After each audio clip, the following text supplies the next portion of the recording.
Bueno, pues segunda edición de Menuda Inventada. Tuvo éxito la primera y en la segunda, Fran Carrillo, ¿qué tal estás? ¿Qué tal, Miguel? ¿Cómo estás? Muy bien, tío. Hemos querido incorporar aquí a un señor que, bueno, ahí lo tienes, ¿eh? Él dice que está en casa, pero está viviendo en un juzgado. O sea, Miguel Ángel Pérez, tío, que es, o sea, es que en tu casa, en tu casa imagino que dirán, pero bueno, pásate por aquí de vez en cuando, porque es que, ¿cómo estás, Miguel Ángel? Pues un placer estar aquí en vuestro nuevo programa, Menuda Inventada, que además me gusta mucho el título y por supuesto un placer estar contigo, Miguel, tocayo, y con Fran, que le conozco también de hace algunos años, que hemos coincidido en otros programas de televisión, ¿verdad? Y nada, encantado de estar aquí con los dos.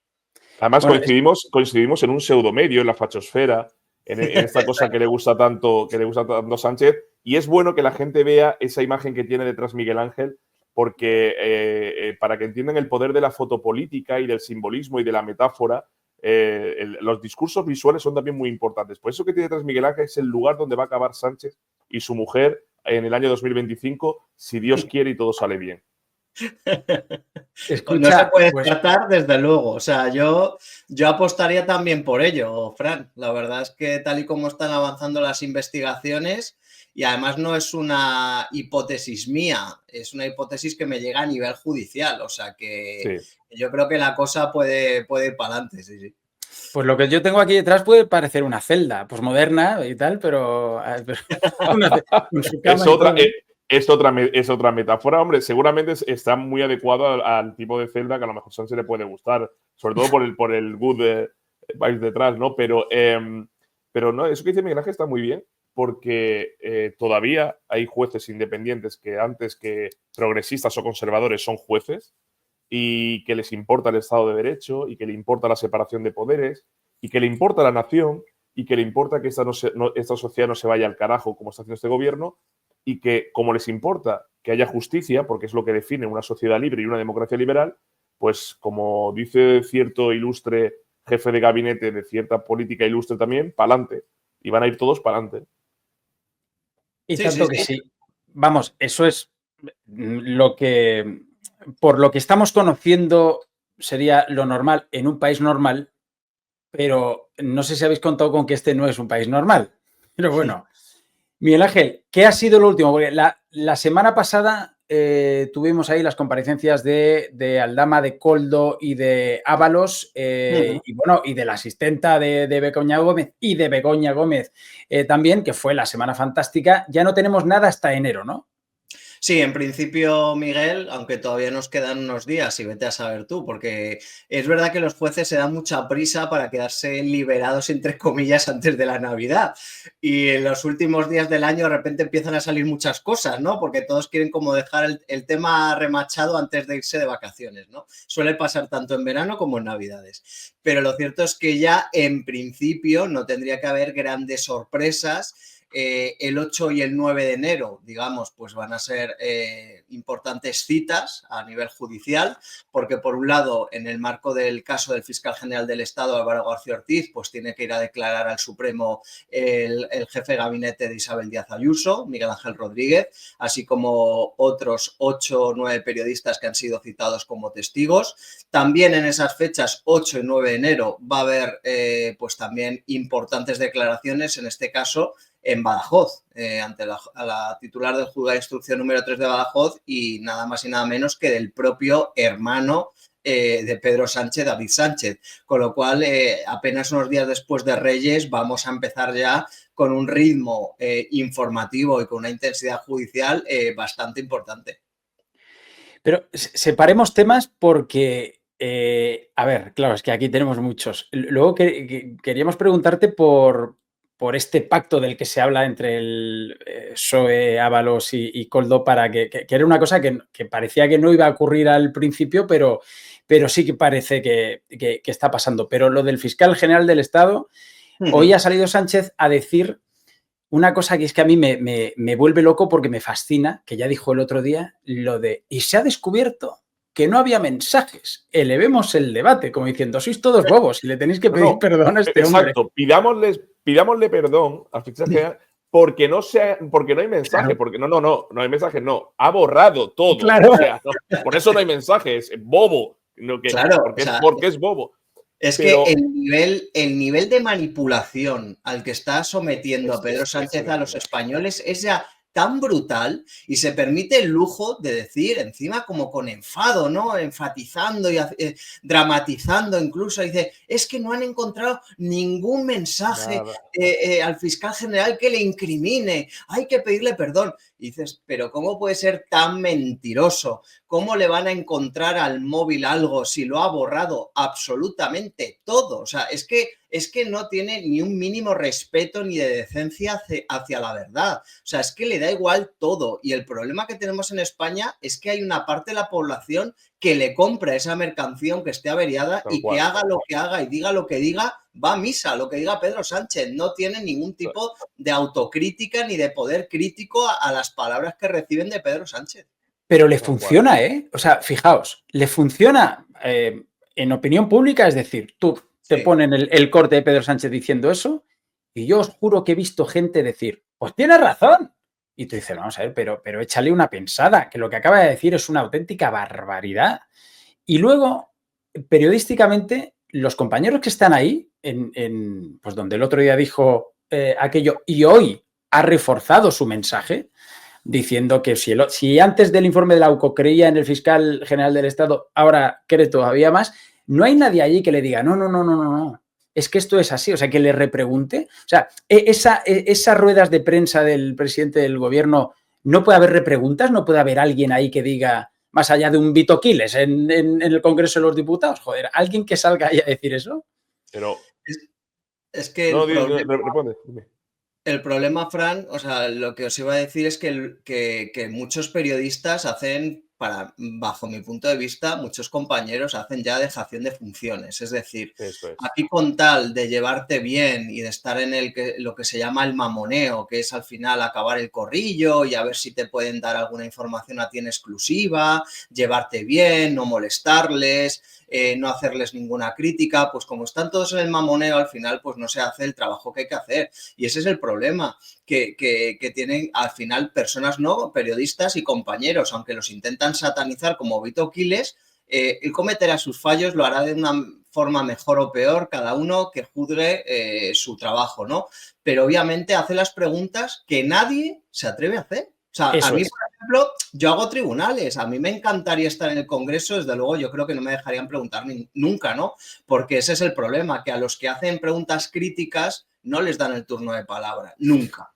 Ese es el Pero problema.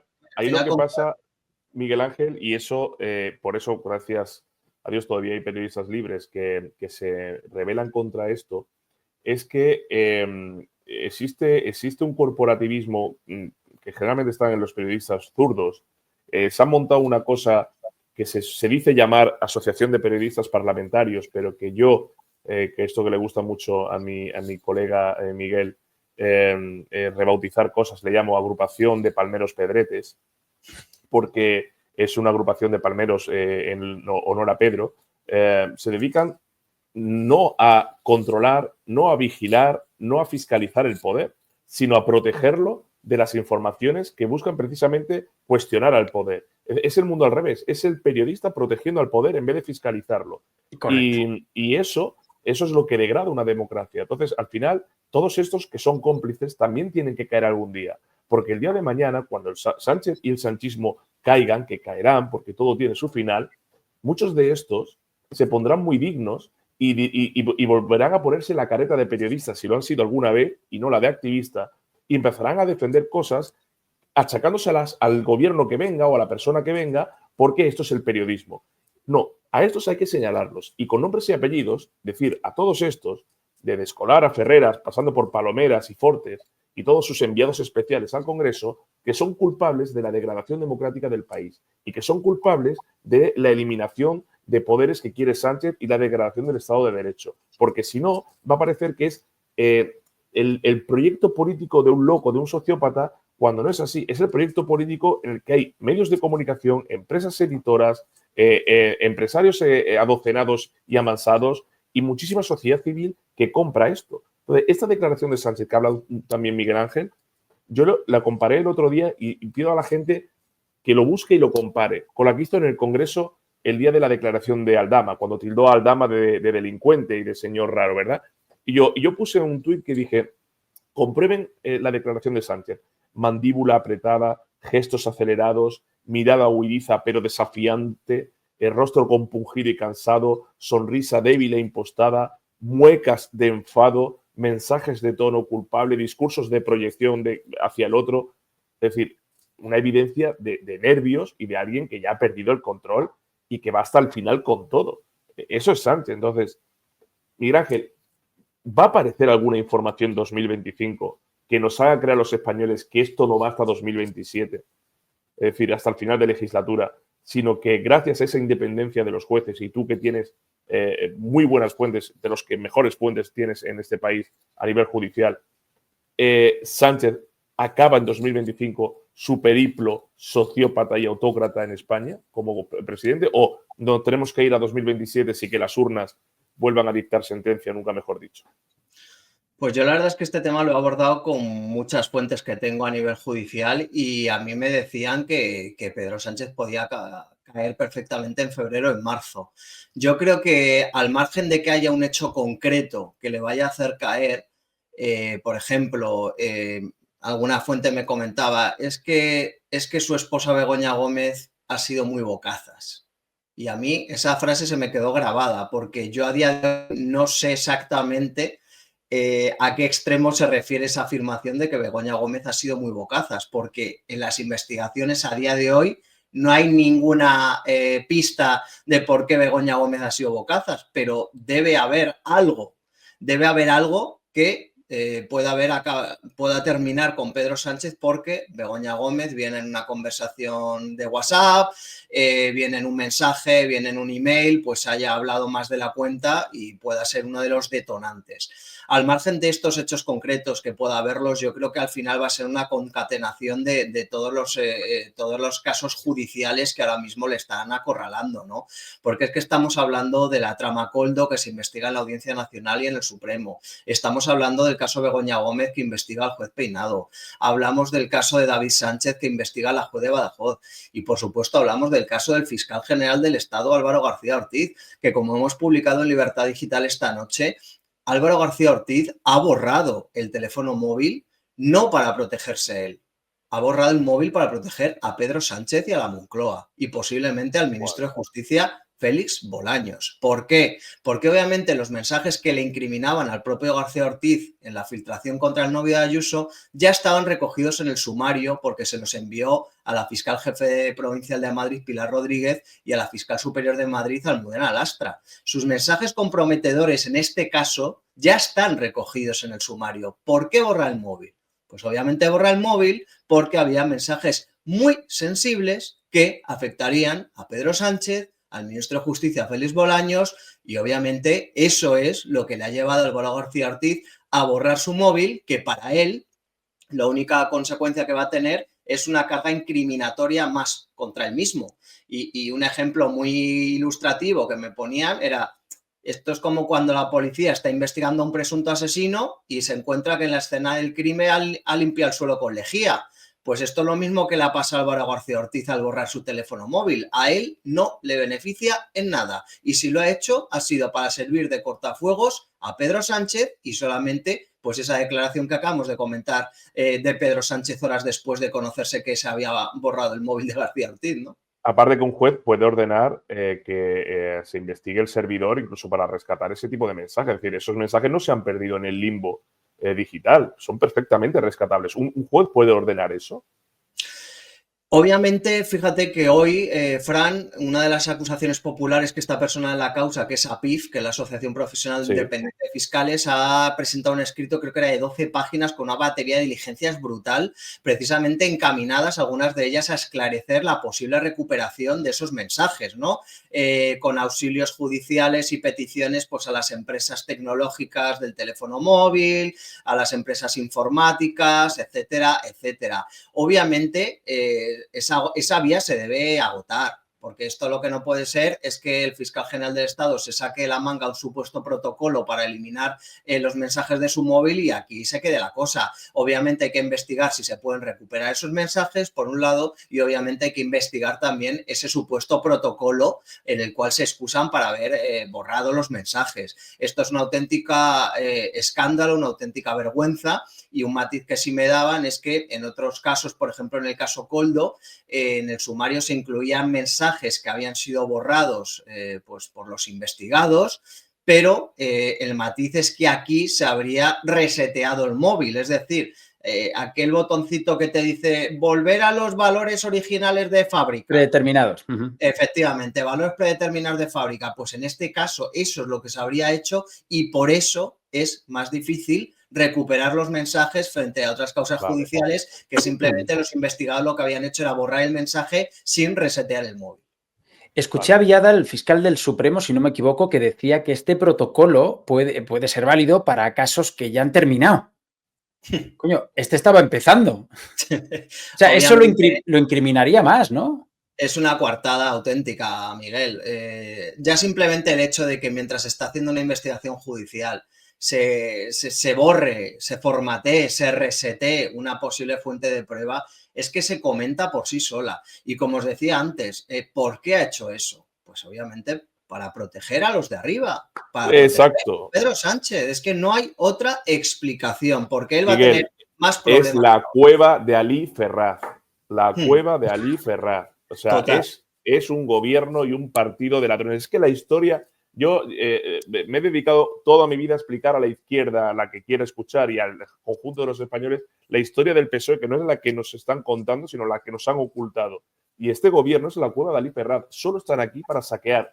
Tú sabes muy bien, porque lo estás investigando y estás a pie de tribunales y de calle, que donde está realmente toda la trama que han expoliado y de forma delictiva saqueado las arcas públicas está en la pandemia con el tema de las mascarillas.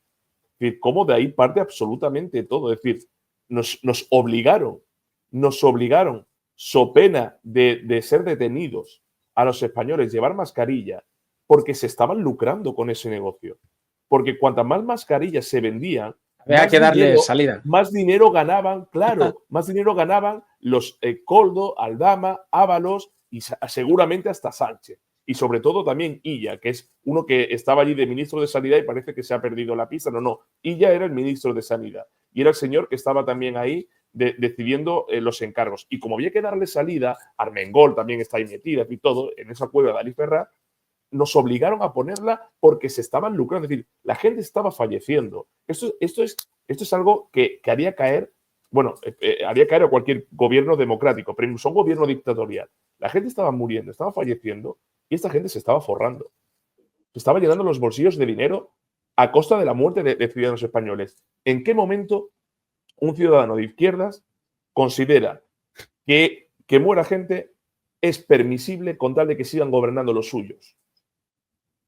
Porque esa es la pregunta. Oiga, ¿usted no se cree toda la corrupción que están investigando los jueces, que están descubriendo los periodistas, que se está evidenciando por la actuación de la policía, de la Guardia Civil? ¿Usted eso no se lo cree? ¿Cree que es una campaña de la oposición, de la fachosfera y de los ciudadanos que queremos cargarnos al gobierno? Muy bien. ¿A usted le parece ético, porque eso hasta ya se ha demostrado y evidenciado, que hayan muerto personas para que se lucren amigos del gobierno, porque eso ya no se puede esconder? Pues hay gente, como decía bien Miguel, que, perfecto, sí, bueno, está bien. O mientras siga gobernando el PSOE, lo admitimos absolutamente todo. Entonces, si va a caer en 2025 porque sale cierta información que tenéis los periodistas y que yo ya avancé en el primer capítulo del programa, si cierta información llega a cierto juez o a ciertos jueces, yo dije en el primer programa, Miguel, que no tendría más remedio que mandar detener a Sánchez, mandar a la policía judicial a que lo detuviera. Si cierta información llega, esa sería su obligación. Yo sé que a lo mejor tú puedes tener otra información o puedes tener la misma o sobre las pruebas que le pueden llegar. Pero llegado ese momento, ¿cuál crees que sería la reacción de la sociedad española si ese momento llega y se manda a detener al presidente del gobierno por alguno de estos casos? Si un juez manda a la policía judicial, no a la policía de Marlaska, no, a la policía judicial, a, oiga usted, vaya a Moncloa, detenga al presidente del gobierno. ¿Cuál crees que sería la reacción de la sociedad española? O del votante de izquierdas. Yo me temo mucho, Fran, que los suyos seguirían defendiéndole y obviamente Yo pienso igual. Empezarían con la cantinela del lawfare, pero vamos, es que no tengo la menor duda. Con todo, y golpe de Estado, y hablarían de golpe de Estado, estoy seguro. Eso es. Vamos a ver, están inoculando en la gente ese caldo de cultivo ya. Ya, lo están haciendo, como pasó en la República. Tal cual. Están en la antesala de que si pasa algo gordo digan, lo estábamos diciendo, ¿no? De hecho, esa es la estrategia del gobierno. Desde que el año 2019, si os fijáis, y que lo vean nuestros telespectadores, el gobierno antes de hacer cualquier tipo de actuación o antes de que suceda cualquier escenario, lo ceba durante meses en la opinión pública. Cualquier escenario que sea a favor o sea en contra, sea para atacar a la oposición o para defenderse, lo ceba. Entonces ya están cebando que todo lo que está pasando a nivel judicial es un golpe de Estado, primero de los jueces, luego de la oposición, luego de los medios y luego de todos juntos. Para que cuando llegue el momento, y ojalá llegue, y haya una prueba concluyente que obliga a detener al presidente del gobierno por toda la trama de corrupción y toda la trama criminal, los medios afines al gobierno y la población afín al gobierno diga un golpe de Estado y lo vendan al mundo así. De hecho, me consta ya, y no sé si tú, Miguel Ángel, tienes también la información de que en Bruselas ha llegado el hecho de parte de los gobiernos y satélites del gobierno que están diciendo que se está preparando un golpe de Estado en España para sacar a Sánchez a nivel judicial, mediático y policial. Eso ha llegado a algunos diputados en Bruselas que me han preguntado, oye, ¿esto es verdad? Digo, ¿cómo va a ser verdad? ¿Cómo va a ser verdad? A mí lo que me ha llegado, Fran, es que obviamente la imputación de Pedro Sánchez pasa obligatoriamente por el famoso suplicatorio del Congreso de los Diputados.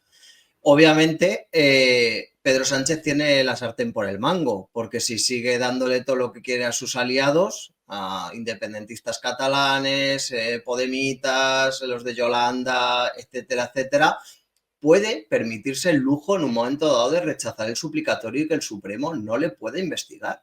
Esto que nos parece una auténtica salvajada puede suceder, Entonces, claro, por mucho que el Tribunal Supremo en un momento dado quisiera imputar a Pedro Sánchez y luego el suplicatorio no se aprueba en el Congreso, hasta aquí hemos llegado. Es que cuesta creerlo, pero es que es así. Hasta aquí hemos llegado. El otro día, por ejemplo, ya... Pero por una razón, Miguel Ángel, porque ya no se le podría volver a juzgar por la misma causa nunca.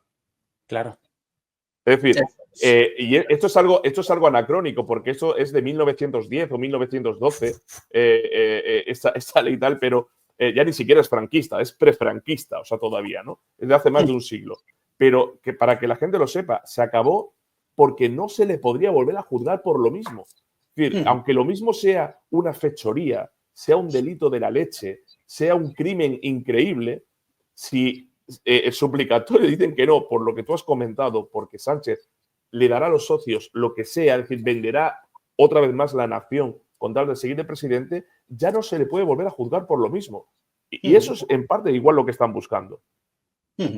A mí, desde luego, la información que me llegaba es que desde el gobierno están en esto, es decir, están preparando el ambiente para que en un momento dado, si el Supremo pidiera el suplicatorio contra el propio Pedro Sánchez, pues se rechazase en el Congreso alegando que esto es el lawfare, la guerra judicial de una panda de magistrados fachas del Tribunal Supremo que quieren acabar con Pedro Sánchez. Y precisamente en esa línea, si veis, están todas las declaraciones que se llevan haciendo ya, no te voy a decir los últimos días, no, durante meses o incluso años por parte del propio Pedro Sánchez, del ministro de Justicia Félix Bolaños, de Pachi López en el Congreso, es decir que todos los jueces son unos fachas, que van a por el Partido Socialista, que hay algunos jueces que nos tienen ganas, que eso es lo que decía el otro día Pachi López, y todo eso es para crear ese caldo de cultivo para que en un momento dado el suplicatorio diga, si fuera una justicia libre e independiente, por supuesto que aceptaríamos el suplicatorio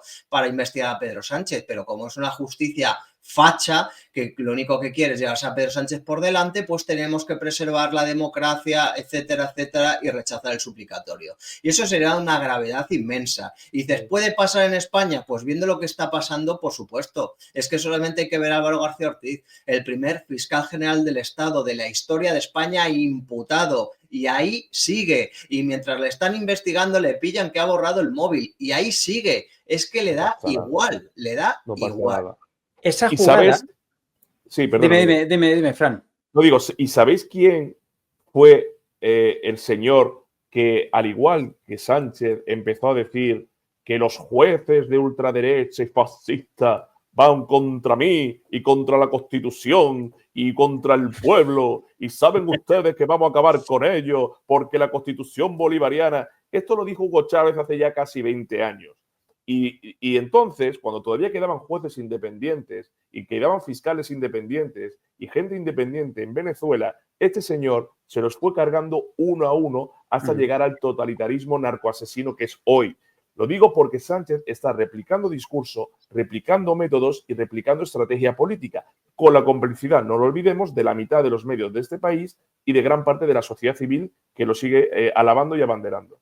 Perdona, Miguel. Esa jugada de no aceptar el suplicatorio, que, como decíais, que luego ya no se le puede juzgar por lo mismo, que es acojonante y por la cual creo que más de la mitad de la población miraría para otro lado. Que eso es un drama, eso es un drama. Te digo porque sí, judicialmente no se puede hacer nada, políticamente de bueno, pero hay elecciones, ya, pero es que luego la gente, pues es que es lo que estamos viendo, ¿no? O sea, al final...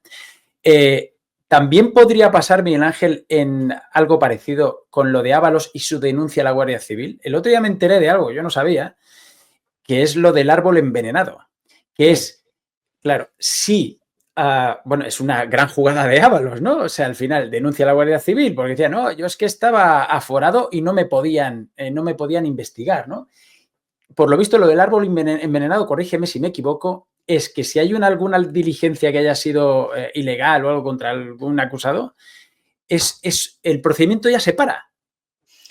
¿Por Claro, completo? la historia, efectivamente, lo que dice es que si por ejemplo, se consigue una prueba o algo de una forma irregular, pues toda la investigación que se base a continuación sobre esa prueba, sobre esa diligencia, etcétera, pues debe caer precisamente como si fueran las ramas del árbol, ¿no? Claro. O sea, debe caer todo. Obviamente Ábalos está en esa estrategia, denunciando a la Guardia Civil, etcétera, etcétera, ¿no? En el caso del suplicatorio de Ábalos, por ejemplo, en el Congreso, llama la atención que el mismo día que lo pidió el Supremo ya salieron desde el Partido Socialista a decir, por supuesto que vamos a aprobar el suplicatorio contra Ábalos. A mí eso me hace sospechar de, por supuesto, en el caso de Ábalos está justificado, y en el futuro, cuando sea contra Pedro Sánchez, en este caso, pues no está justificado y no lo damos, ¿no? A mí eso es lo que me hizo pensar cuando vi que salía el Partido Socialista en tromba, Pachi López, Bolaños, por supuesto que vamos a aceptar el suplicatorio contra Ábalos, etcétera, ¿no? Como diciendo, en este caso sí, pero cuando sea Pedro Sánchez, como es una persecución, no lo vamos a aceptar. Respecto a la estrategia de Ábalos, pues yo sigo pensando, y es una hipótesis que no es mía, es fuentes de la investigación de la trama Coldo, que aquí hay un pacto de no agresión entre Pedro Sánchez y Ábalos, porque, entre otras cosas, Aldama desveló en sede judicial la presunta financiación ilegal del Partido Socialista de Pedro Sánchez utilizando a Ábalos como recaudador. Ábalos no era el ministro de Transportes, Ábalos era la mano derecha de Pedro Sánchez en el Partido Socialista y en el gobierno. Sabe absolutamente todo de Pedro Sánchez y del Partido Socialista. Y por eso hay ese pacto de no agresión entre Ábalos y entre Pedro Sánchez. Por supuesto, es que esa estrategia está pactada. Es decir, si alguien en algún momento ha llegado a creer que Ábalos iba a dejar caer a Pedro Sánchez, pues esa ingenuidad que se la vaya curando. Es decir, está pactado que Ábalos, que seguramente caerá, sea la caza mayor para el gobierno, pero menor en cuanto a lo que necesita el país. Es decir, vamos a poner que Ábalos sea lo más que puede cazar la justicia. Bueno, ese sacrificio ya lo tienen pactado. O sea, Ábalos no va a volver a la vida pública y a resentarse como antes. Ya le buscarán algún tipo de destino o será vivir a República Dominicana con todo lo que presuntamente se ha llevado para allá, ¿no? Y a vivir la vida como la ha vivido hasta ahora. Lo que pasa es que hasta ahora la ha vivido de nuestros impuestos y a partir de ahora la vivirá de lo que ha saqueado de nuestros impuestos, ¿no? Pero eso ya está pactado. Es decir, esa es la estrategia del gobierno. Ábalos no solamente era la mano derecha de Sánchez. Ábalos fue la persona que protagonizó o lideró el pucherazo que Sánchez hizo en su propio partido en las elecciones primarias, el que custodió las actas y el que vio todo lo que pasó detrás de una cortina cuando Sánchez intentó amañar las propias elecciones de su partido. O sea, que no era con el país, un tipo que amañó las elecciones de su partido y que lo echaron por corrupto y por haber amañado esas elecciones. Bien, pues el que custodiaba todo eso y el que sabía todo el intríngulis era Ábalos, pero es que su otra mano era Santos Cerdán. Es decir, son los dos tipos que han acompañado a Sánchez en todo este camino de la nada al todo y del 0 al 100 y de la corrupción parcial a la corrupción total. Entonces, y el mismo Koldo.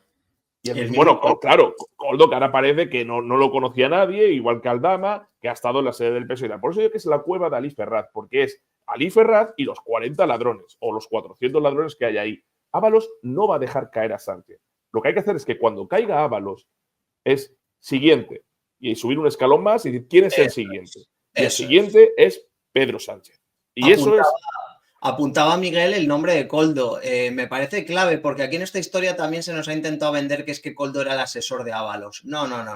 Como bien dijo Víctor de Aldama en la Audiencia Nacional, Koldo era un hombre de Pedro Sánchez. Y cuando llega Pedro Sánchez a Moncloa, el propio Koldo le confesó a Aldama que a él le había llamado la atención que le mandaran al Ministerio de Transportes con Ábalos y no a Presidencia del Gobierno con Pedro Sánchez, porque él era un hombre de Pedro Sánchez, no de José Luis Ábalos. Y en referencia al pacto Sánchez-Ábalos, publicamos en Libertad Digital hoy otra información relevante porque, fijaos qué casualidad, que de repente la semana pasada presenta pues una serie de documentación Ábalos para supuestamente desmentir a Víctor de Aldama en el Tribunal Supremo, y entre la documentación que presenta son 2 informes oficiales del Ministerio de Transportes de Óscar Puente que le sirven para intentar descargarse pues de la responsabilidad que le pudiera conllevar la adjudicación de obras irregulares desde el Ministerio de Transporte en su época, ¿no? O sea, esto abona más la teoría de que aquí hay un pacto, ya no solo de no agresión, sino un pacto de colaboración de Pedro Sánchez, que utiliza sus recursos públicos a su alcance a través del Ministerio de Transporte de Óscar Puente para ayudar a defender a José Luis Ábalos, algo tan grave que podría ser incluso constitutivo de un delito de malversación. De todos modos, Miguel Ángel, el otro día, cuando Koldo, y ya con esto te dejamos y nos quedamos Fran y yo, cuando Koldo el otro día en el programa de Risto empieza a explicar lo de Jessica, que fue cómico, pero cómico porque, en fin, esto si lo dice delante un juez, o sea, en fin. Es que Miguel, cuando fue Ábalos, ya para que veáis, porque esto, vamos a hablar de Ábalos y de Koldo. Ábalos en su declaración lo que vino a decir es que la gestión de la que era su pareja, novia, íntima o lo que fuera, la llevaba Koldo. O sea, algo completamente alucinante. O sea, dijo que las necesidades de la vida de Jessica las cubría Koldo, que era el que las gestionaba. Pero vamos a ver. Perdona, Miguel Ángel, la cubríamos nosotros, los españoles. Bueno, exacto. Él le cubría de otra forma. Nosotros le cubríamos las necesidades. O sea, que lo gestionaba Koldo, las necesidades de Jessica, de vivienda, de comprarle un iPhone de más gigas, de arreglarle la nevera de su piso. Pues según Ábalos, él no era Koldo el que lo gestionaba. Pero es que, claro, luego llega la figura de Koldo. ¿Quién es Koldo? Pues el tonto útil, obviamente. O sea, es que quieren poner de chivo expiatorio a Koldo, ridiculizándole en las televisiones, diciendo una cosa en sede judicial y luego en los 2 programas siguientes que dio una entrevista dio 3 versiones completamente distintas sobre la casa de Jessica. O sea, Koldo es ahora mismo el peón que hay que sacrificar para salvar a Ábalos. Obviamente no va a servir y no ha servido al Supremo, porque en el último auto ya decía el Supremo que no se creía nada de Ábalos y Koldo y que al que se creía era a Víctor de Aldama. Pero estamos en el primer nivel, que es sacrificar a Koldo. Koldo acepta ser sacrificado. No sabemos todavía si a cambio de un indulto, a cambio de un enjuague de conde Pumpido en el Constitucional. Pero es que pasaremos de fase, pasaremos de etapa, como dice Fran, y el siguiente ya no va a ser Koldo, el siguiente será Ábalos. Y cuando ya haya que sacrificar a Ábalos, llegaremos hasta arriba, que es Pedro Sánchez. Tal cual. Correcto. Y si no, como bien dices, y esto ha pasado con los ERE de Andalucía, luego el Tribunal Constitucional dirá, nada, perdonaos, y ya está. Y no se pondrán ni rojos ni nada. Pero mirad, para que nos escuche, porque al final la corrupción no tiene ideología. Es decir, la corrupción no es de izquierdas o de derechas, es corrupción. Pero por menos de la mitad o menos de una décima parte, yo diría, de lo que está pasando hoy, de lo que se está investigando, se está juzgando o está judicializado y se está sabiendo, Pedro Sánchez lideró una moción de censura por la corrupción del Partido Popular. en la 10ª parte de lo que hoy está saliendo, porque había que limpiar las instituciones. Me parece bien, hay que limpiar las instituciones. Me parece bien, hay que luchar contra la corrupción. Pero que él, que es el primer corrupto de este país y el primero que ha presuntamente liderado toda esta trama criminal o lo ha permitido o ha dado su consentimiento, liderar una moción de censura para coger el poder, ha destrozado el país, ha deteriorado la democracia y ahora la misma gente que exigía transparencia y limpieza al gobierno del Partido Popular, y yo me acuerdo, porque estaba por aquel entonces muy cerca del partido al que pertenecía, bueno, luego ejercí de diputado y senador, no, transparencia, limpieza, perfecto. Por el caso Bárcenas y tal, y que paguen. Bien, ¿dónde están hoy los que piden? ¿Dónde están esta agrupación de palmeros pedretes en el Congreso que entonces pedían la dimisión de Rajoy pidiendo la dimisión de Sánchez? O que iban a la rueda de prensa a pedirle la dimisión a Rajoy y se la pedía a Ciudadanos, que era el que sostenía, y al PNV, a Aitor Esteban. Decir, oye, ¿por qué siguen manteniendo al gobierno con todo lo que está cayendo? Y hoy no le preguntan lo mismo, ¿no? Pues todo esto tiene que caer. Entonces, Koldo no era la mano derecha solo de Ábalos, era la mano derecha de Sánchez. Koldo iba a las reuniones con Sánchez, a las reuniones de negociación. Era la persona que, digamos, suministraba la buena vida de Ábalos y del gobierno. La buena vida que pagábamos nosotros, los españoles, pero se la suministraba a él. Y ante esto no pasa nada, pero claro, tenemos a periodistas independientes como Miguel Ángel que informan, descubren y a través de buenas fuentes nos dicen cómo están las cosas. Pero es que hay que repetirlo todos los días. La mitad del país está comprada. Mañana Miguel Ángel descubra la exclusiva que descubra y la mitad del país va a seguir defendiendo a Sánchez porque está comprada. Hemos sabido, el anuncio hoy, de que han subido las pensiones otro tanto por ciento más. Es decir, otra vez la yayocracia que mantiene al PSOE y al PP van a estar contentos porque le ha vuelto a subir, porque los que menos tienen van a volver a tener más poder adquisitivo. Esto supone dos cosas. Uno, además del voto cautivo. Uno, la ruina de los jóvenes que no van a poder acceder a lo que necesitan precisamente por ese gasto y el impago de las pensiones futuras porque no va a haber forma de pagarlas. Pero a ellos les importa esto. Mientras esa gente esté comprada, más los subvencionados, las ayudas, los del salario mínimo, las empresas compradas, los medios de comunicación subvencionados, da igual lo que gente como Miguel Ángel descubra. Van a seguir apoyando a Pedro Sánchez. Entonces, ¿cuál es la alternativa? Que un juez independiente lo mande a detener y entonces acabe en la foto que está detrás de Miguel Ángel, o que dentro de 2007, y recemos para que esto no sea como Venezuela y adulteren el resultado y adulteren las urnas, lo saquemos por las buenas ya del poder.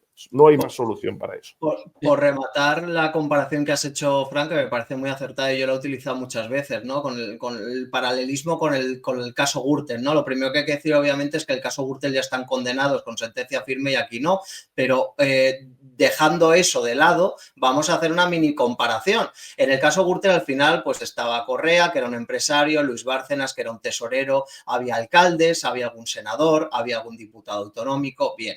Eso es la macrocorrupción del Partido Popular que fue condenado como partícipe a título lucrativo por 200.000 euros. Frente a eso, ahora mismo, a día de hoy, en proceso de investigación, tenemos imputado al hermano de Pedro Sánchez, imputada a su mujer por 4 delitos, señalados una docena de ministros y altos cargos del Partido Socialista, como el secretario de organización del Partido Socialista, Santos Cerdán. Imputado el exministro de Transportes, José Luis Ábalos. Es decir, comparativamente hablando, es infinitamente más grave toda la corrupción que ahora mismo está acorralando al Partido Socialista y al gobierno de Pedro Sánchez que lo que fue Gürtel. Y sin embargo, el caso Gürtel con la complicidad, obviamente, de los medios de comunicación de izquierda, sirvió a Pedro Sánchez para llegar al poder y para cargarse a Mariano Rajoy. Sin embargo, aquí, con todo lo que hay encima de la mesa, Pedro Sánchez de ahí sigue tan campante.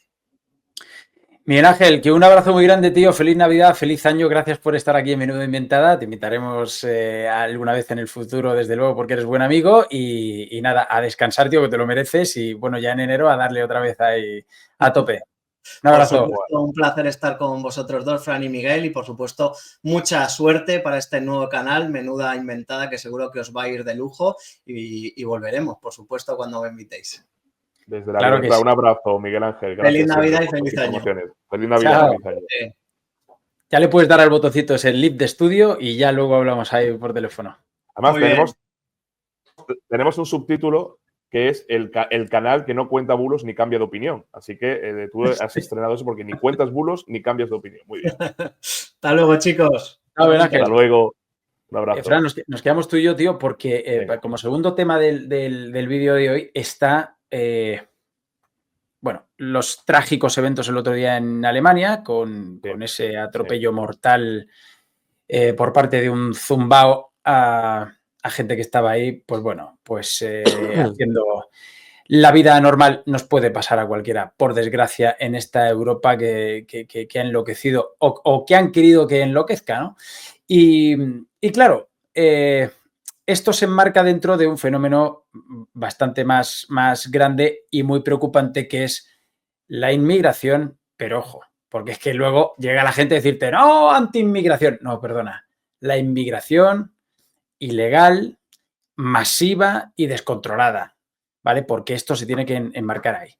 De lo que enseguida, si quieres, hablamos. Pero antes, todo esto que se está diciendo, que es que no se puede sostener, de que este señor es simpatizante de la ultraderecha alemana y que es islamófobo y que, claro, qué mejor manera tenía de protestar contra el Islam que ir contra un mercado navideño cristiano, ¿no? Es una cosa increíble. Aparte que han salido luego declaraciones de él. Y era del Betis. Y era del Betis, sí. Aparte que han salido luego unas declaraciones de él y unos tweets y tal, en los que no se define como alguien de ultraderecha, más bien se define como alguien de izquierdas. Al tipo, cuando le arrestan, dice Alá es grande. Cuando le están arrestando, se escucha perfectamente lo de Allahu Akbar Y joder, es que no, ahora te están contando esa historia. Entonces, no, es que es muy extraño, es muy misterioso. Perdona, de extraño y misterioso no tiene nada, ¿no? Existe en el Islam, en el Corán, una práctica que se llama la taquilla, o tequilla, Sí. no sé cómo se pronuncia, en el que el creyente, el fiel, el mujahidín, el soldado de Alá, puede perfectamente mentir si con ello puede llegar a cumplir sus objetivos vitales, en este caso el asesinato de infieles y descreídos, ¿no? Es decir, se le permite mentir con tal de conseguir el objetivo principal. Que este señor dijera en algún momento que simpatizaba con la ultraderecha, cuando hay vídeos que desmontaban esto precisamente, solo hay que ser muy bobo, muy malvado o estar muy bien pagado.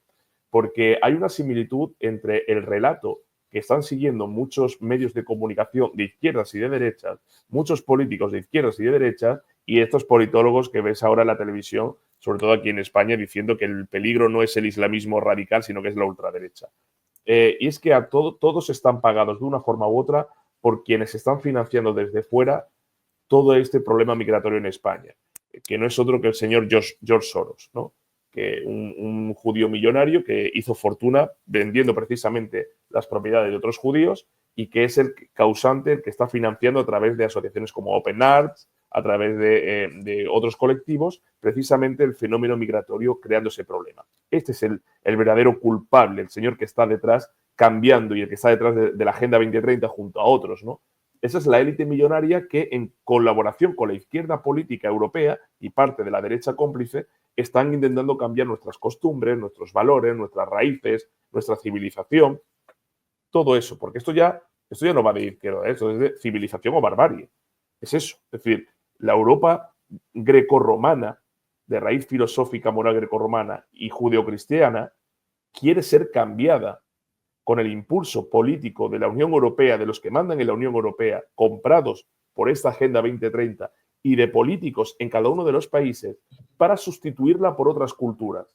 Y han dejado entrar a escoria incivilizada que lo que pretende es, en nombre de Alá y bajo un sello de asesinato, cambiar la vida por la muerte y cambiar la libertad por el totalitarismo.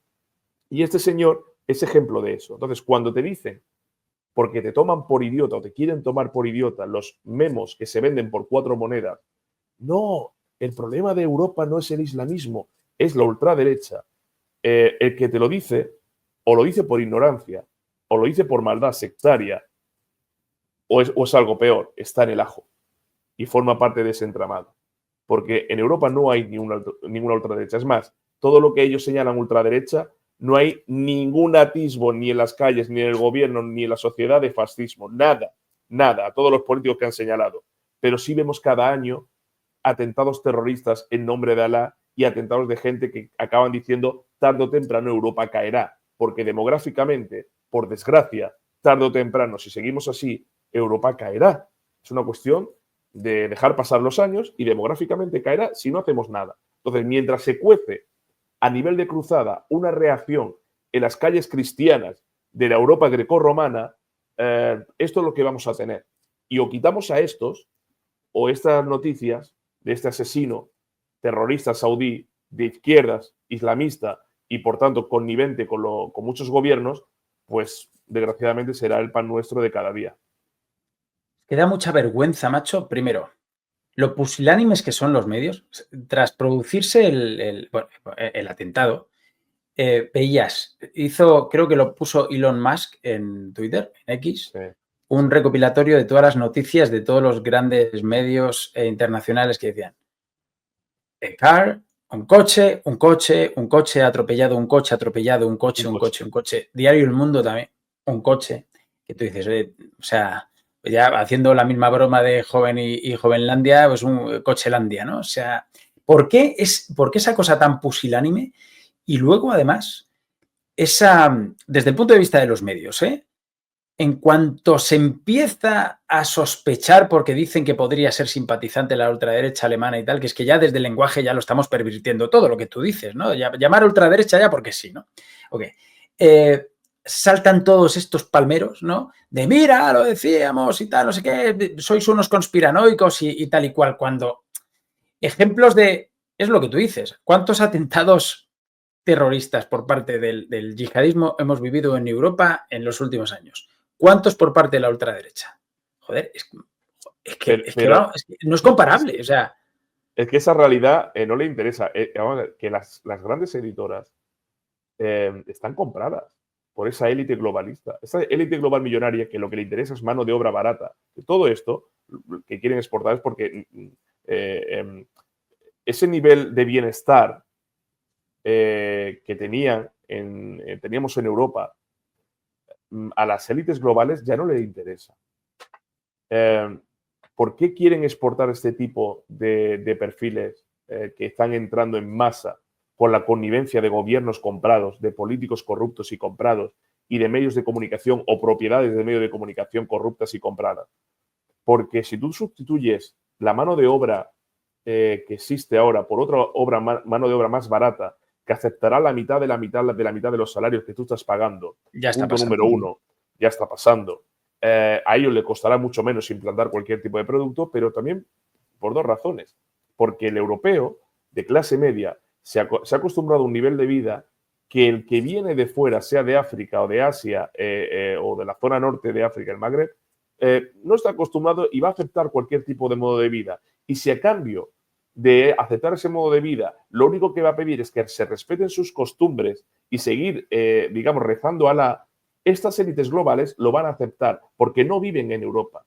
Viven en Estados Unidos o en paraísos fiscales o a saber dónde. Pero es lo que quieren. ¿Y quiénes son cómplices de todo eso? Sobre todo la izquierda política que se ha aliado contra eso. Y que cuando está viendo la realidad de asesinados que van con su familia, con su mujer, con sus hijos, a un mercado navideño y esos son asesinados por terroristas, o lo que ha pasado en octubre de 2023 con los terroristas de Hamas entrando en casas de ciudadanos inocentes a asesinarlos, cuando vemos toda la inmigración que está entrando por Túnez, Argelia, Marruecos, que están patrocinadas por taxis, ONGs que hacen de taxis y que son mafias al servicio de otras mafias, eso no es casual.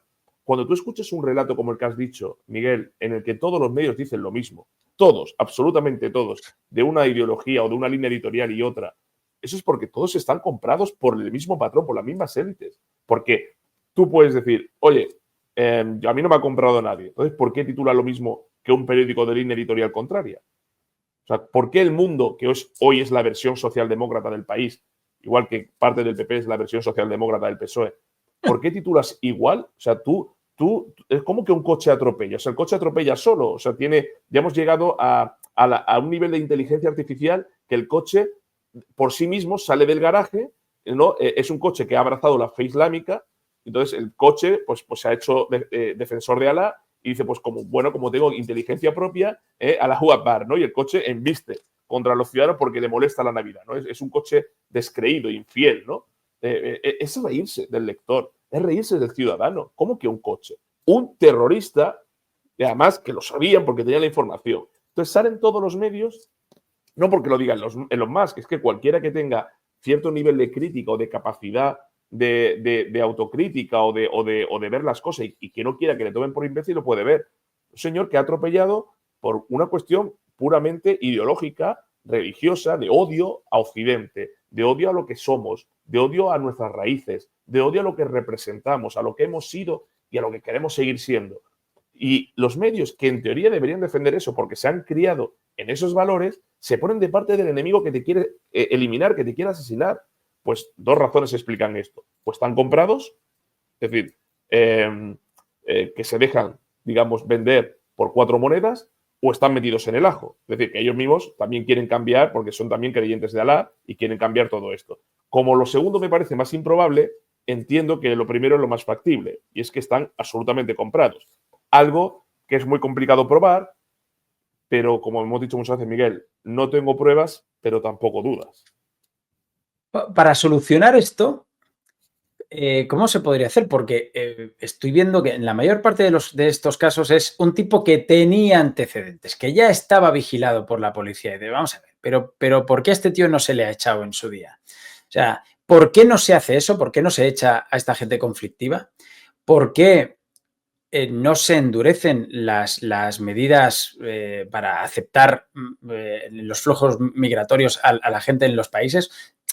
¿Por qué no se hace esto? Bueno, te voy a decir por qué no se hace, o al menos por qué es algo tan impopular, porque ya se están encargando los medios, efectivamente, y muchos partidos políticos, que algunos están cambiando ya de argumento, es algo absolutamente impopular. ¿Por dónde pasaría esa solución, tío? Oye, dos cosas, ¿no? Con endurecer las medidas de aceptar gente y, mandar a su país de origen para que sea juzgado allí a gente con antecedentes, ya imagino que con eso se solucionaría en parte, no todo, pero en parte.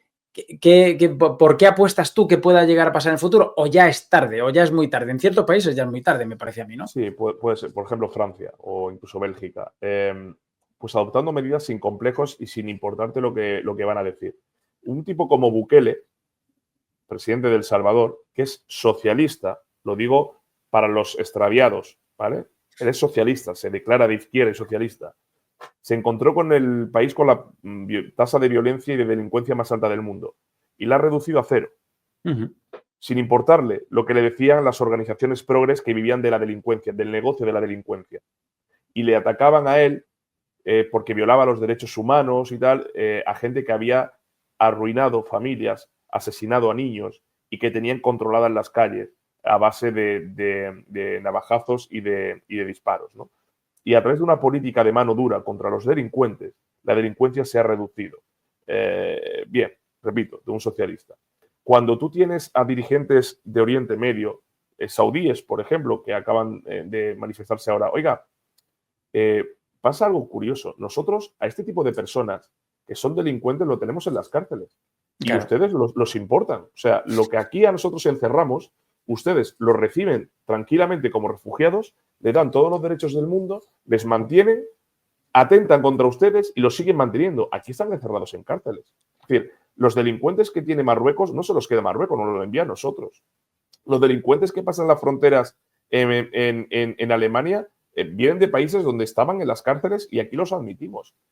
En el año 2015, y he escrito un artículo que se llama Civilización o Barbarie para ilustrarlo un poco. En el año 2015, la señora Merkel, dentro de esta derecha acomplejada, cobarde, buenista y sobre todo torpe,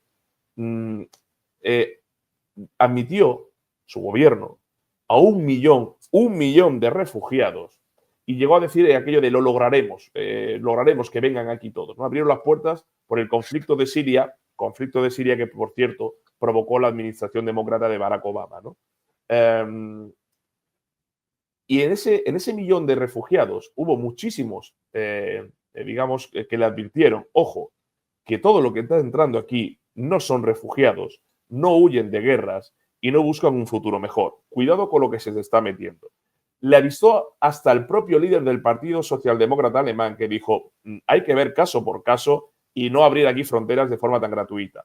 Paralelamente a eso, tuvimos en Madrid una alcaldesa absolutamente loca en cuanto a proyecto político y sin ningún tipo de mesura, que llegó a poner en la fachada del ayuntamiento bienvenidos refugiados, ¿no? Que venga aquí todo el mundo. Claro, el problema de estas élites políticas es que ellos no sufren la violencia ni la delincuencia, porque ellos viven en barrios privados, con seguridad privada y apartados de la delincuencia y de las zonas de influencia de la delincuencia. ¿Quién sufre todo esto? El ciudadano de a pie, ¿no? Que lo ve, lo sufre y que al mismo tiempo se siente impotente. Aquí hay dos formas de combatir. O lo combates en origen, que es lo que defendíamos muchos en nuestra etapa política, que es, oiga, esto tiene la infraestructura que tiene y aquí no puedes admitir más. Es decir, o hablas con los países de origen para que haya un acuerdo que evite este flujo migratorio y si necesitan ayuda para meterlos en las cárceles, pues se les da ayuda para construir cárceles, que los metan allí, o esto va a ser insostenible. Y yo el otro día se lo expliqué a una progre que igual no lo entendió muy bien en un debate, en un foro, cuando hablaba de que es cuestión de humanidad, ¿no? Recibir aquí a todo el mundo y tal. Digo, no es cuestión de humanidad, es cuestión de infraestructura, ¿vale? Porque humanitarios somos todos, pero las infraestructuras soportan lo que soportan. Digo, voy a poner una analogía para progres, ¿no?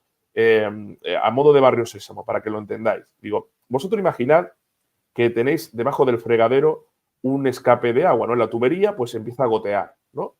Y tú, para evitar que te encharque el suelo, pues pones un cubo de agua, ¿no? Pues siempre que hay una gotera, se suele poner un cubo de agua. Entonces va cayendo la gotita. Llega un momento en el que el cubo llega hasta arriba. Entonces tienes dos formas. O arreglar la gotera o cambiar ese cubo y poner otro vacío para que se siga llenando. Por mucho que tú pongas cubos, saques el lleno y pongas otro y luego otro y lo otro, si la gotera sigue cayendo, el problema no se va a solucionar hasta el día que te quedes sin cubos. Y entonces ya se te desborde el agua.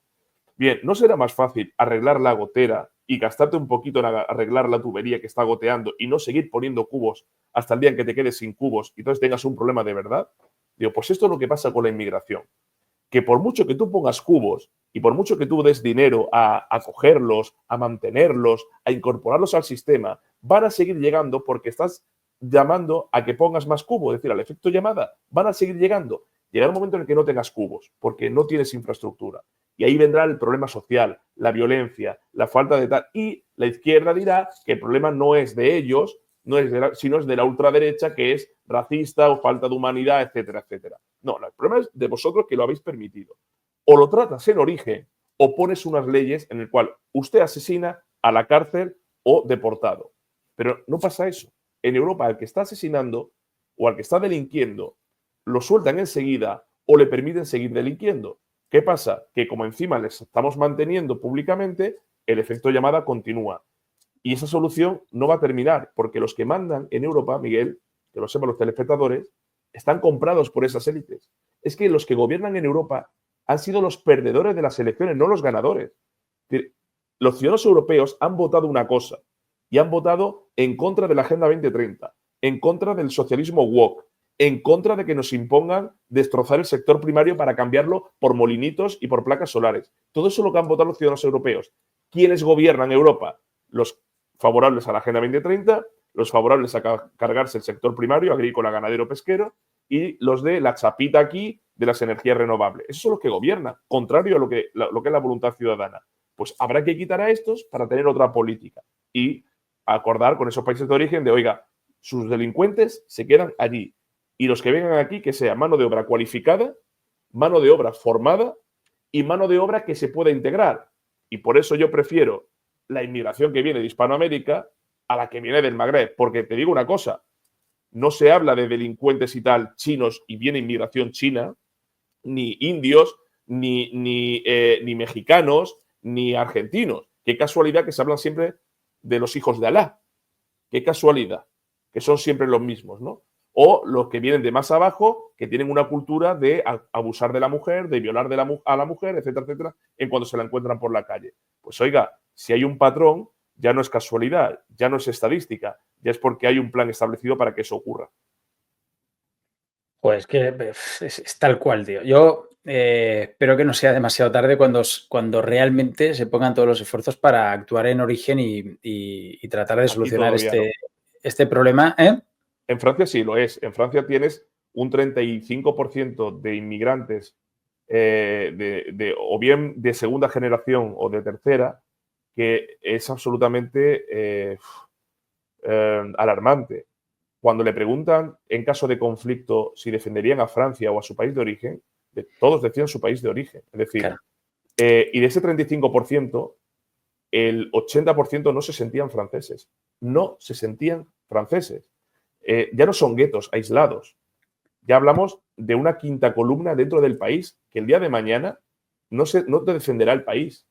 Se pondrá en contra para destrozarlo. Y eso ya es el 35% en Francia.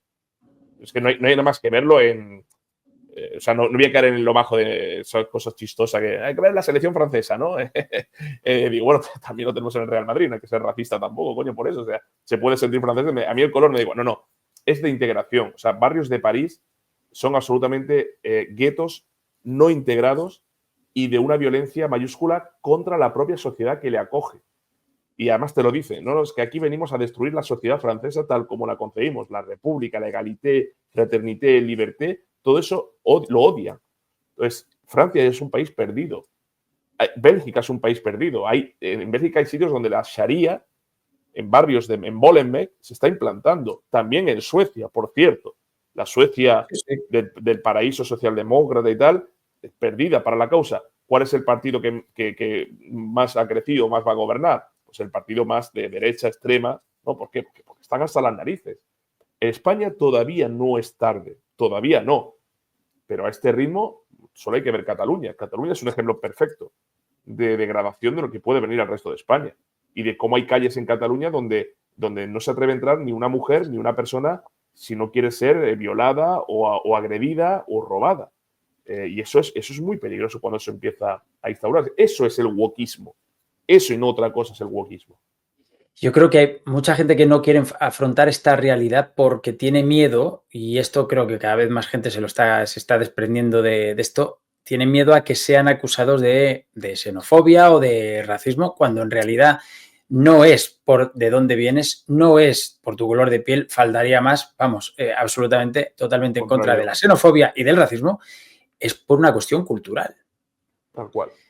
Por desgracia, macho. Que pierdan el miedo. Oye, ¿que eres xenófobo de ultraderecha? Perfecto, siguiente pregunta. Es decir, que no discutan ni un momento con el mermado intelectual que le diga, cada vez que le plantees un razonamiento con datos, con evidencias palpables y comprobables, si la respuesta de la contraparte es que eres xenófobo, racista o de ultraderecha, le dices, sí, perfecto, lo soy, siguiente pregunta. Ya está. No trates de defenderte de eso, porque esa persona tiene un límite mental e intelectual que está preconcebido por un argumentario que le pasa. Oiga, claro, esto es lo que está pasando. Entonces, si usted no lo ve, pues a lo mejor lo tiene que sufrir en sus carnes para que lo vea. Porque yo todos estos que defienden a nivel mediático lo que está pasando, yo siempre digo lo mismo, lo tenéis que sufrir. Tenéis que ver cómo agreden o asesinan o violan o abusan a alguien de vuestra familia para que os deis cuenta. O tenéis que ser asaltados en vuestros domicilios privados, con seguridad privada, para que os deis cuenta de la realidad. Pero como vivís en vuestras burbujas y no salís a la calle y estáis disociados de la realidad, pues es ultraderecha, es xenofobia y es racismo. Pues ni hay ultraderecha, ni hay xenofobia, ni hay racismo. Hay un peligro social de delincuencia vinculada a la inmigración ilegal y al islamismo radical. Y esto es la verdad, le gusta a la izquierda, le gusta a la progresión o le gusta al wokismo. Así que, Miguel, si te llaman esto, como me llaman a mí, de mucha gente, ni un segundo de desgaste. Como decía Milei, que a los zurdos no hay que darle un milímetro de margen porque te destrozan la vida. Ni un milímetro, no discutas con ellos. Porque es que además la discusión es muy perversa porque lo que tú dices, ¿no? Si te llaman de ultraderecha, fascista, tal, no sé qué, o racista, tal, directamente te deshumanizan porque, como dice Samuel Vázquez, que es un tipo que me gusta mucho, ¿qué hay que discutir con un racista, con un fascista, con uno de ultraderecha? No hay nada que discutir porque es un tipo que piensa locuras. Entonces te deshumanizan con eso y entonces dices, espérate, que te doy datos. No, es que tú ya eres esto. Espérate, que te doy datos, dame tú los tuyos. Los míos ganan a los tuyos porque lo mío es la realidad y lo tuyo la fantasía. Y claro, y entonces, ¿qué pasa? Que es una discusión que no se puede tener. Pero luego viene el destino y te pone encima de la mesa regalitos, porque los que más te llaman xenófobo y racista cuando le das datos y argumentos son los más racistas y xenófobos, en verdad. Los que más te han llamado machista y defensor del patriarcado, luego son los que salen, periodistas y políticos, abusando de mujeres y violando a mujeres, Rejón, etcétera, etcétera, etcétera, ¿no? Presuntamente, ¿no? Y periodistas que ahora están callados, pero que saldrán sus nombres de todo lo que han hecho por ahí. Es decir, los que más te tachen de machista, de xenófobo, de racista o de nazi, son los más nazis, los más fascistas, los más xenófobos y los más machistas, los más socialistas. Porque el socialismo es una enfermedad moral, es una enfermedad mental, es una enfermedad del alma, donde se aplica, causa pobreza, miseria y muerte, y donde se ejecuta, pues causa destrozos y violencia social. A ver si la gente lo empieza a ver ya de una vez por todas. Si no, se lo repetiremos desde Menuda Inventada, que no se preocupen. Pues si el primer capítulo fue fuerte, este más todavía. Siempre en defensa. Este es un canal, Miguel, y la gente me lo ha preguntado en estos días muchísimo. Oye, pero Menuda Inventada, que digo, es un canal en defensa de las ideas de la libertad, desde la libertad, un canal que no cuenta bulos ni cambia de opinión, es decir, no nos vamos a hacer mañana socialistas por mucho que el gobierno nos quiera patrocinar, porque aquí defendemos precisamente las ideas de la libertad y el socialismo es contrario a la libertad. Bueno, de hecho lo decía Largo Caballero, ¿no? El referente intelectual de Sánchez. El socialismo es incompatible con la democracia, incompatible. Pues si es incompatible con la democracia liberal es incompatible con la libertad también. Ya hemos visto lo que ha hecho en el pasado, lo que hace en el presente y lo que seguramente hará en el futuro. Porque hay mucha gente que no lee, o no escucha, o no se preocupa por aprender, no se preocupa por comparar. Yo le digo a toda esa gente, dejad a los medios tradicionales, dejad de informaros a los medios tradicionales, porque como dijo cierto, creo que era un actor de Hollywood, no sé si fue Denzel Washington, me parece que se lo escuché a Denzel Washington, cuando le preguntaron por la credibilidad de los medios de hoy, de los medios tradicionales. Sí, lo dijo él en una entrevista que hicieron en una alfombra roja de sí, una alfombra roja, le cogieron un canutazo así y en un canutazo le dijeron, los medios tradicionales, mira, hay un problema con los medios tradicionales. Dice, si no consumes los medios tradicionales, no estás informado. Pero si lo consumes, estás mal informado. Sí. ¿Vale? Es decir, si no los consumes, no sabes lo que está pasando en el mundo. Pero si los consumes, te enteras de lo que está pasando, pero con una versión incorrecta. ¿Vale?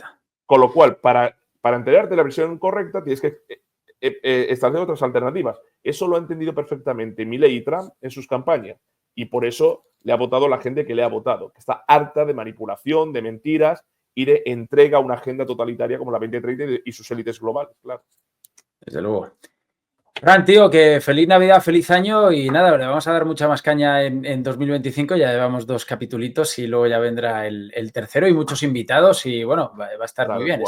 Tal cual, feliz Navidad, Miguel, a ti, a todos los telespectadores que nos estén escuchando, feliz salida y entrada de año, que 2025 nos dé primero salud, prosperidad, mucha libertad y sobre todo buenos momentos con familia y amigos, ¿no?